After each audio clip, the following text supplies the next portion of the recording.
Weather Service has issued severe thunderstorm watch number 419, effective until 9 p.m. Eastern Daylight Time. This watch includes the following counties in Massachusetts: Bristol and Plymouth, and Massachusetts Bay and Ipswich Bay. Remember, a severe thunderstorm watch means that conditions are favorable for the development of severe weather, including large hail and damaging winds in and close to the watch area.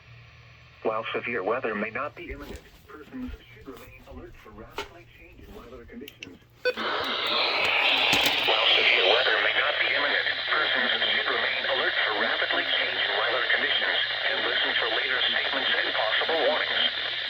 Stay tuned to NOAA Weather Radio, commercial radio and television outlets, or internet sources for the latest severe weather information.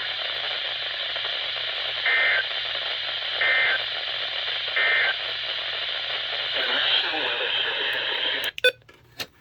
There it is. The watch is up. It's all downhill from here.